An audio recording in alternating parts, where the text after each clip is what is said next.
All right, people, your boy man Mike here. Just want to do a quick video and clearing up this misconception that all Dexter Lawrence is a nose tackle. All right, he's just gonna stop the freaking run. He's not gonna do anything else. He can't rush the passer. He can't create havoc in the middle. He all Dexter Lawrence is just a pass. Well, not a pass brusher, but a nose tackle. All right, and he can't rush the passer. This is absolutely false. I don't know where this came from. Anyone who knows anything about football, anyone who's seen film on Dexter Lawrence knows that he is more than just a run stuffer. All right, this guy is a tremendous ability. Um, when I look at Dexter Lawrence and what he can do for the Atlanta Falcons, and not just the Atlanta Falcons, Dexter Lawrence is a very good prospect. All right, no, he's not going to blow you away with crazy athleticism like Ed Oliver.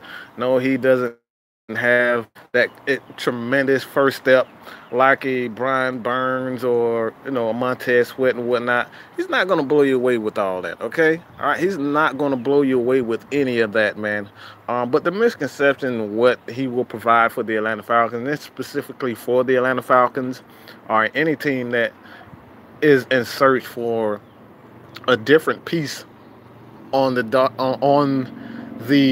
defensive line. And what I'm saying and what I feel as though is a perfect fit for the Atlanta Falcons, what they need is a Dexter Lawrence. I'm not opposed to having a guy like Christian Wilkins being drafted by the Atlanta Falcons, but I feel as though that Dexter Lawrence is the perfect guy for the Atlanta Falcons. Why do I say this? It's because Dexter Lawrence can do a multitude of things. The Falcons are in need of a guy with toughness. First and foremost, all right? First and foremost, they need guys with toughness up front. You can't be fast and physical without the physical. And right now, what the Falcons have lost, and I've stated this so many times, anyone that knows anything about Mad Mike Sports, anyone that knows anything about me know that I've been an advocate for Rashid Hakeman for a long time. And what the Atlanta Falcons are needing, and they're missing with a guy like, what they're missing when they had the unfortunate duty to release Rashid Hakeman. And now, like I said, I'm not advocating that you bring him back. I'm not saying that, what he did was, was something that we should, just look past. No, that's not what I'm saying, Rashid Hakeman. But Rashid Hakeman in 2016, he was the unsung hero amongst that defensive line. Yes, Grady Jarrett had 3.5 sacks in the Super Bowl. Yes, Vic Beasley was one of those guys who led the league in sacks. But one aspect of that Falcons defense is just no one pays any attention to the guys that does the dirty work. And this is what Rashid Hakeman provided for this Atlanta Falcons team. It's that dirty work. He was able to win with just power and sheer size. The Falcons have no one up front who can win with sheer size. Okay? The Falcons have no one whatsoever. So when you bring in a guy like Dexter Lawrence, who can play a 5-tech, he can be the end. All right, he has enough athleticism. He has enough strength and speed where he can play the 5. He can play 3-tech.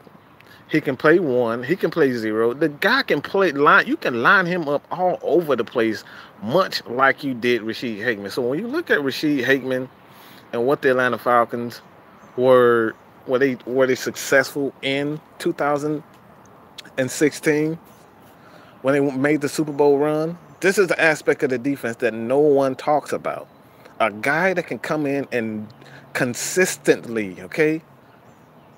Listen to what I'm saying. Consistently win with power. Consistently win with power. And the Falcons have no one. The Falcons have no one who can stop the run. They have no one who can demand and command double teams. Rashid Hakeman was a guy that you had to put your most physical offensive lineman. You had to double Rasheed Hickman because he was just so big and so strong. So when you look at the Atlanta Falcons, no, yes, I'm not saying that they shouldn't pursue more pass rush because pass rush is at a premium. The more pass rushes you have, the better chance you're making for your team to be able to to get to the quarterback.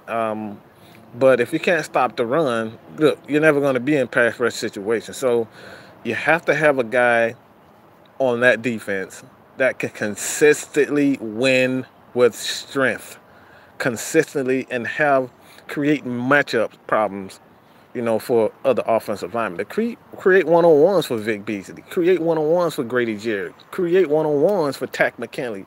All right? We don't have that guy. Christian Wilkins can be that.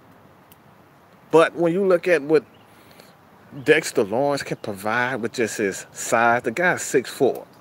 He's massive. 6'4", 340 pounds. That guy's massive. And it's not just, he's not a big, fat slob in the middle, okay? He's not a Greg Jackson. He's not a Vince Wilfork who just sits there and sits there and sits there. This guy can move. So when you look at the Atlanta Falcons and what they need, a guy and Dexter Lawrence is the perfect piece. Now, there is a controversy, and I've had conversation with Aaron Freeman, and he states that, yeah, the Falcons need, everyone knows that the Falcons have to, is their guy, he's going to go after that guy. So why not, all right, why not draft Dexter Lawrence if he is exactly what this team needs to be complete? We're trying to complete a defense that is already pretty much put together. We're not trying to add more pass rushers. A pass rusher, yeah, that'll add to the arsenal of being a pass rushing team, but you still can't stop the run. You still can't stop the run. And like your boy D. Patman said, yes, stopping the run is a team-oriented. You have to have guys that are on one accord. Your safeties have to be on one accord. A guy like Keanu O'Neal have to come up, do his job. The linebackers have to be, they have to be able to play in their gap. The defensive linemen have to be intelligent. They have to be smart. They can't over pursue. They have to play their gap. And it's a team-wide effort. But if you don't have a guy like a Dexter Lawrence who consistently stop the run, hold a point, physically dominate the offensive lineman, guess what, man? Look, you're going to get pushed around. And this is why the Atlanta Falcons struggled this season, because they cannot consistently stop the run. They cannot consistently hold the point. And Grady Jarrett, yes, he's a great defensive tackle, but he's not a one-tech. He's not a run stuffer. Yes, he has that ability, but you don't want Grady Jarrett consistently focusing on stopping the run. You take away his natural ability, and that's the rest of passer. Same with Vic and same with Tack. You don't want these guys consistently focused on stopping the run, all right? So you have to get guys in like a Zach Allen, guys like a Dexter Lawrence who can do just that, all right? Win with intelligence, with physical attributes, their intelligence, man. This is what the Falcons are needing. This is what they need. So when you look at it, man, I'm going to make a bold prediction, and I don't proclaim to be the smartest guy. I don't proclaim to know it all. But what I'm saying, if the Falcons, Dan Quinn, if you look at what he's done in the offseason and what he wants to do is that to get tougher and to stop the run and to run the ball, you got to say that Dan Quinn is looking to draft more physical defensive linemen. And I'm not saying that Christian Wilkins isn't that guy, but Dexter Lawrence is more of that guy. So based on what the Falcons have did on with the offensive line, they've gotten bigger, stronger, more physical offensive linemen, guards, Carpenter, Brown, what's his name? Adam Geddes is another guy that they brought in. Tyson Brawler, who's more of a physical tackle. The Falcons want to get stronger and more nasty and more mean up front. So if you go by this plan alone, I'm saying the Atlanta Falcons, and this might rub a lot of people the wrong way. All right, this might rub a lot of the Falcons fans the wrong way. I'm going to make the bold prediction is that the Atlanta Falcons will take Dexter Lawrence with the 14th pick in the draft, and it will send a lot of you guys absolutely insane. All right, that's my bold prediction. Dexter Lawrence, the 14th pick in the draft with the Atlanta Falcons, and a new defensive tackle alongside Grady Jarrett. Let me know what you guys think about this, man. I want you guys to, if you think that Dexter Lawrence will be the 14th pick in the draft, should he be the 14th pick in the draft? How would you go about acquiring Dexter Lawrence? Because there is a run on Dexter Lawrence lately. I've seen a couple of sources out that says Tennessee, the Tennessee Titans, and I think they are 21 or 20. That could have been 21. But I know that the Tennessee Titans are interested in him. The Patriots are definitely always interested in a guy like Dexter Lawrence. But let me know what you guys think, man. How would you go about acquiring Dexter Lawrence if you were the GM for the Atlanta Falcons, man? And if you got questions, man, let me hear it, man, because I'm going to do a short show. I'm going to try to do a short show, but every time I do a live, I always go over. But let me give you guys a shout out real quick, man. Nasir Punda, Walter Elias, Charleston Nash, Rose Stackson, the Mister, Ivor Shepherd. What's good, everybody? What's good, man? You guys got any questions real quick, man, before I call it? Everybody hit that like button, man. Hit the like button, man. 15 people in here. I want at least 10 likes. All right. So Charleston Nash says trade down and grab him in the first. Trade him. Chase Winovich and Zach Allen in the second.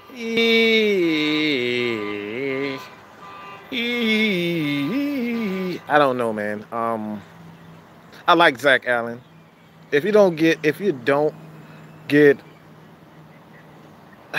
this is difficult because Zach Allen is exactly what the Atlanta Falcons need. He's a physical, he's tough, he's strong as hell, but I just love Dexter Lawrence that much better. His size and the Falcons need size up front. They need guys that are freaking bullies, man. All right, they really need guys that are bully. And I like Chase Winovich as well, but Zach Allen is a guy that I absolutely love. You can't get a Dexter Lawrence and the Falcons pass him up. I say you got Christian Wilkins who can play alongside the line, anywhere along the line. You draft Zach Allen in the second round. I think that's a very good way. I think that's a very good way of addressing the defensive line needs. And the Mister says he can stop the run, point blank period, and that's ultimately what we want, man. We gotta stop. We gotta stop thinking about the pass rush. Everybody's so focused about the pass rush, but how in the hell are we gonna get to pass? How in the hell are you gonna get to pass rush situations if you can't stop the run? If you're constantly in 3 and 5, if you're constantly in short yardage, how are you gonna get in pass rush situations? It just doesn't make sense. All right.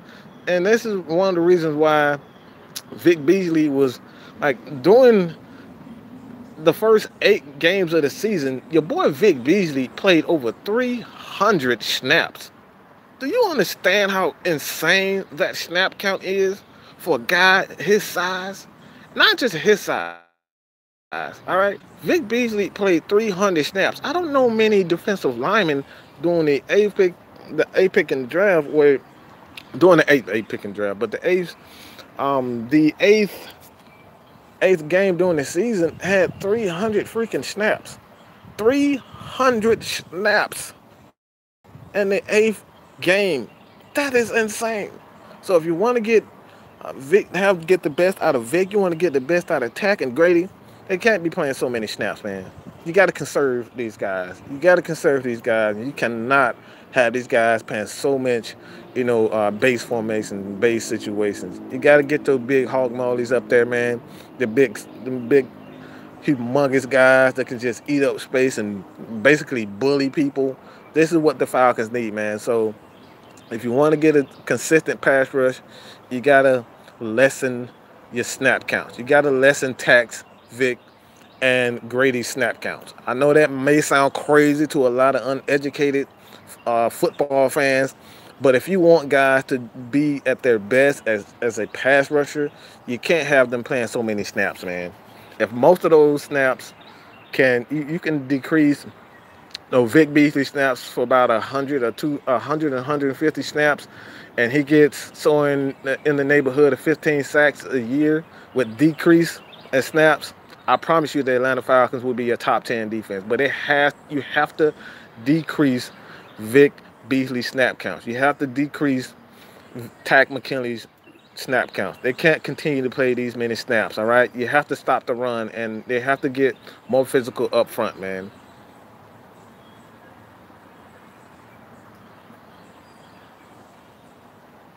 Ivan Shepard, we already have an undersized defense, yet everyone keeps talking about Ed Oliver. And that's the thing. I'm not saying, and no one is really saying that Ed Oliver is a bad prospect. He's probably one of the best physically gifted athletes in this draft. That's without doubt. But one, I don't think he's going to get past Buffalo. I think the Buffalo Bills are sitting at 9. I don't think he get past Buffalo or at even with the Miami Dolphins. Miami Dolphins are kind of reconstructing everything, and I think they have a possibility. If Oliver has a possibility of going to Buffalo, or he could go even as high as to Tampa, Buffalo, and Miami. And Miami sitting at 13. I don't think Ed Oliver get past Miami sitting at 13. So Ed Oliver is a tremendous prospect, but when you look at him, man, I don't think he fits what the Atlanta Falcons need at this moment. It's all about needs, all right? The Falcons are not hurting for pass rush specialists. They're not. And despite what everyone thinks, they're not hurting for pass rush specialists. They need depth. They need guys who can come in and do their job. And do their job as far as being physical up front and providing a consistent defensive line play.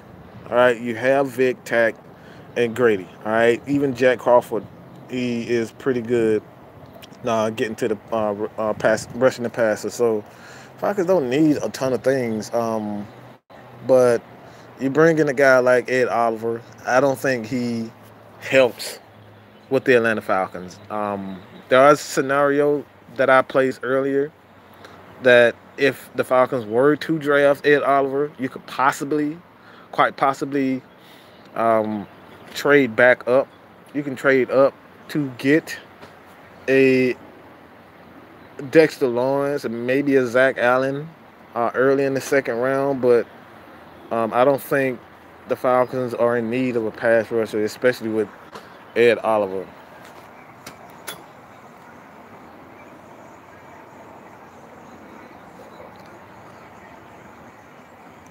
Charleston asked, would you trade down and grab Dexter 1? Look, man, I've said this before. And I just said it a little while ago, all right?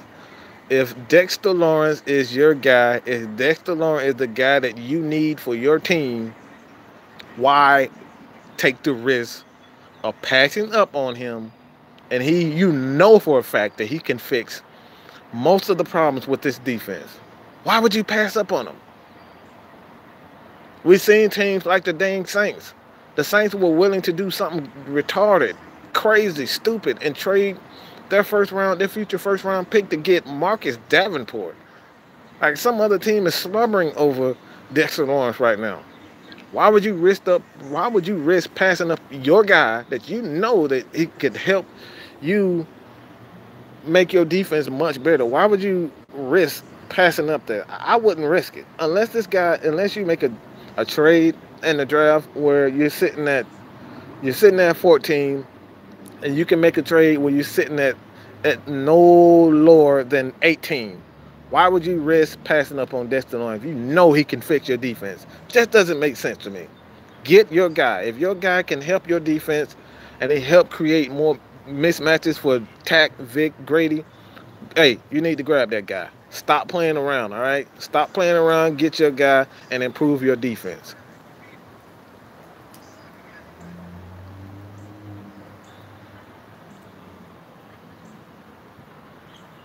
In a division with Christian McCaffrey, Alvin Kamara, we definitely need to stop the run at DT.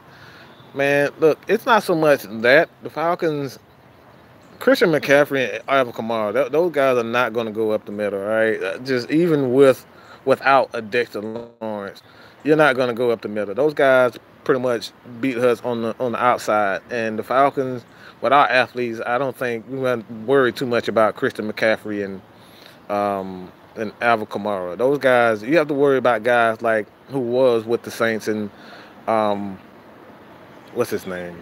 I just went blank. But with the running back, I think he is with I forgot who he with. But you have to worry about the most bruising physical um, running backs that can pound the middle. Guys like a I don't know why the fuck I'm going blank right now, but whatever his name, whatever his name is, you have to worry about more bruising backs. I'm not really afraid of Christian McCaffrey. I'm not afraid of Alvin Kamara. I mean, we've seen what Debo has done to not Christian McCaffrey, but what we've seen what Deion Jones has done to um, Alvin Kamara, as well as Keanu Neal.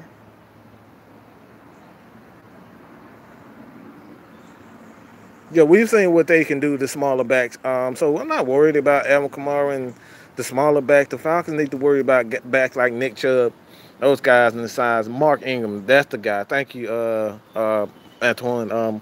Yeah, but Mark Ingram is a guy. You have to worry about the more physical running backs. So I'm not worried about the little scat backs and whatnot.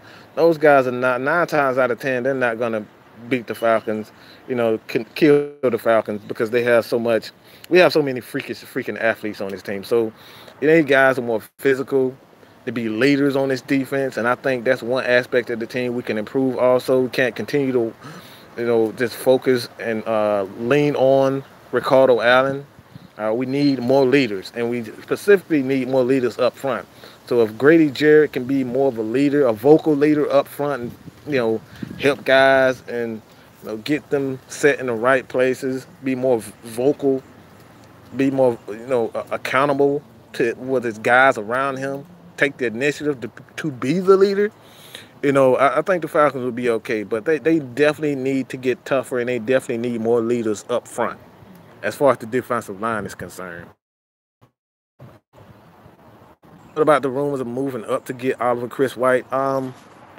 I can't see the Falcons moving up to get an Ed Oliver for the simple fact that we've been preaching depth, depth, depth, depth. The Falcons have the much needed depth that they wanted on the offensive line. Like they went out, they re-signed Tyson Brallo, James Carpenter, Jamon Brown, as well as Adam Geddes. Those guys are there for depth pieces.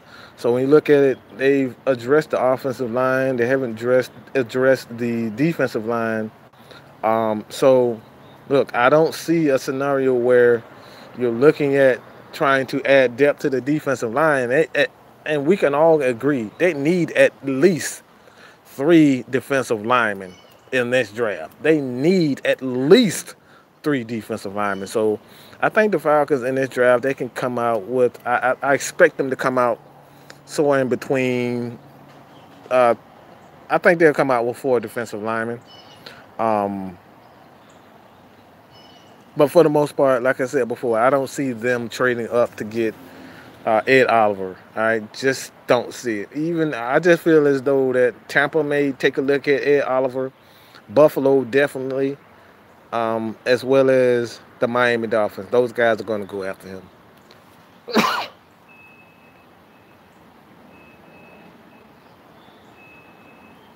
What do I think about Debo's contract? Deion Jones will be paid. I think the Falcons are in a position where they can and they will sign Deion. We already know he's a playmaker on this defense, and he's going to continue to make plays. But I think he will sign somewhere in the neighborhood of 15, $16 million a year for about 5 or 6 years, and that's pretty good because Deion is without a doubt in my mind the top three linebackers in the league, and I know a lot of people around the league will look at me and say, no, he's not. But Deion Jones is absolutely the truth, okay? The guy's he is the best cover linebacker in the game. He's improving as a tackler. He's improving with his instincts and calling the defense and whatnot. So you have to lock up a guy. So I think we'll look at Deion Jones. I think he'll get a contract somewhere in the neighborhood of $70 to $80 million, possibly $70, $80 million. I don't think it'll go higher than that. But Deion Jones, he will be paid. Don't worry about that. He's not going anywhere. There's no in hell Deion Jones is going anywhere.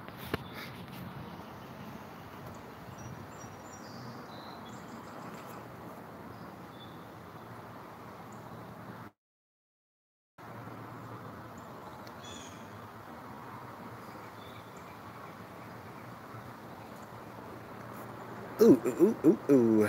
I'm just reading you guys' comments, man. You guys are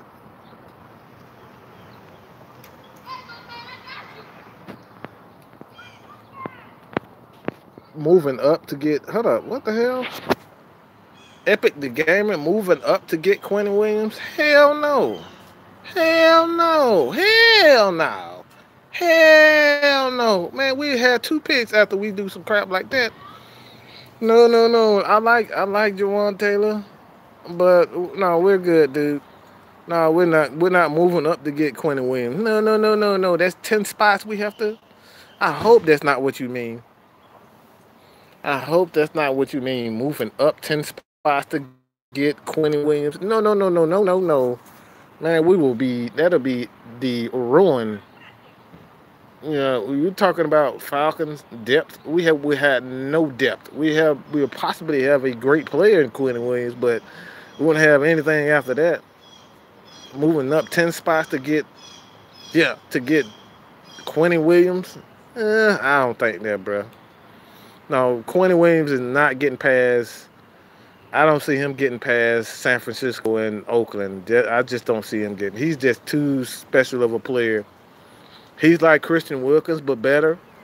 You can plug him all over the line. So he's definitely not going anywhere anytime soon.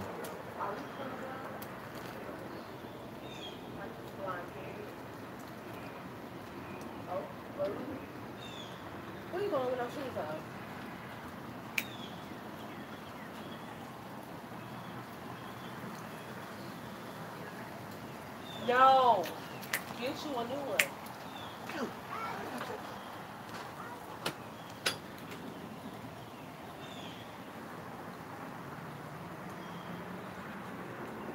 We object if the Falcons take an offensive tackle. Hell yeah. Hell yeah. What's the point of taking an offensive tackle when you've done nothing on the defensive side of the ball? You've done nothing on the defensive side of the ball. We want to win championships. Drafting an offensive tackle is not going to do anything to complete this team. How did we lose the NFC Championship in 2012? We couldn't stop. We couldn't stop anyone. How did we lose the Super Bowl, all right, in 2016? Guess what? We couldn't stop anyone. At some point, we have to stop focusing on the offensive side of the ball. Yeah, Matt Ryan is going to be Matt Ryan, and Matt Ryan is the franchise player. Julio Jones is the franchise player. But look, we need to address the defensive side of the ball. We have not addressed the defensive side of the ball. We did not address it last year. We drafted Calvin Ridley in the first round. We need to address the defensive side of the ball. We got to get better. We got to get better. Period. Got to get better with that. Like everyone wants to focus on the offensive side of the ball, but no one wants to focus on the defense. You got to get better at the defense. You got to continue to build a strong defensive line. A strong defensive line. Period. Point blank. And that's the end of everything. You can't continue to focus on building an offense, an explosive offense, and think you're gonna get to the Super Bowl and play a team like the Patriots, and you can't stop Tom Brady. Like, come on, baby, come on. At some point, man, we got to focus on defense.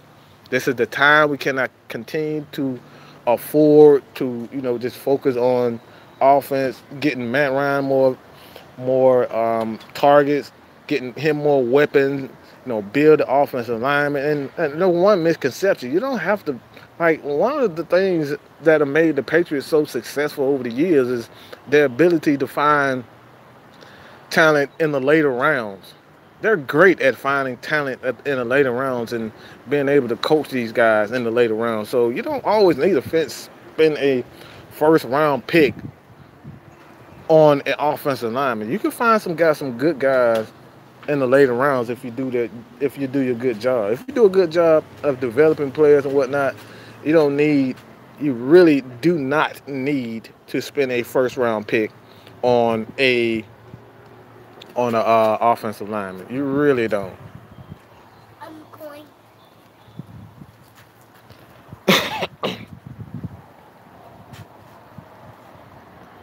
Yeah, that's Antoine. That's crazy, man. I can't. I don't understand why when you would trade all your picks for one guy. Like the Falcons are not in any position to trade all their picks for one guy, and it's not like we're the Browns and we're desperate. We need a superstar. The Falcons don't need superstar. We have enough stars on our team, so I wouldn't do that. LJ Collier is a guy that I would. James Claiborne, that's a great one. That's a guy that I've actually been paying a lot of attention to. LJ Collier is a guy that I would take a look at also.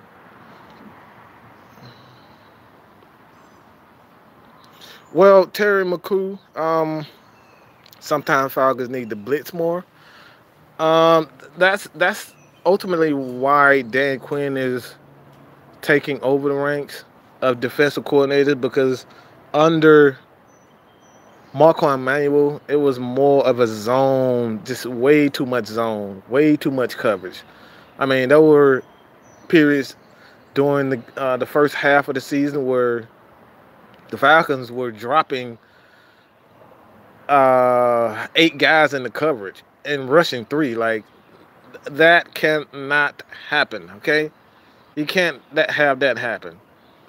You can't have that happen. You have to blitz. The Falcons are a 4-3 over scheme, which basically mean it is a 34, basically a 34 scheme, but just different angles and different responsibilities and whatnot. So when you have guys like Demonte Casey, who would be that wild card, and everyone loved Brian Poole because Brian Poole could tackle, Brian Poole could cover at times, not all the time, but he could. Brian Poole could blitz, get interception, tackle well. But we have a guy that's much better at doing all three of those things, in Demonte Casey. And when you add him to the fold with the Vic Beasley, Deion Jones, Devondre Campbell, those guys up front, Tat McKinley, you can do more exotic things as far as blitzing. The outside, you can line him up over either the right or left tackle and just blitz. Just use Demonte Casey's athleticism. Use his ability to just create havoc. Like, he's a great ball hawk. All right, not only is he cover guy, he can get interceptions, but Demonte Casey can find the ball. He can tackle well, and he's just a ball hawk. He can create fumbles and whatnot. So you can utilize him in a multitude of ways. So the Falcons would definitely, under Dan Quinn, be using a lot of blitzes. That's for sure. Oh yeah, Antoine, they would definitely have the ability to find talent in the lower half of the draft. But that's it, man. I appreciate everybody for tuning in to this live, man. Went over like I always do. But all you guys, if you are a YouTuber, if you guys um, want to either come on the show, hit me up. I will have a link to a Discord. Myself, the real Patman, Lieutenant Dan, a lot of guys that do a lot of work behind the scenes and whatnot to help give you guys the best content possible. We will, you can come and chat with us. Come and chat with us in the Discord, man. I would love to have a lot of you guys. Love to actually hear you guys' voices instead of, just typing and whatnot. So hit us up in the Discord. I have a link in the description for you guys can check that out. But that's it, man. Your boy, Mad Mike, is out, man. I appreciate everybody for tuning in. I'm gone, baby. Peace.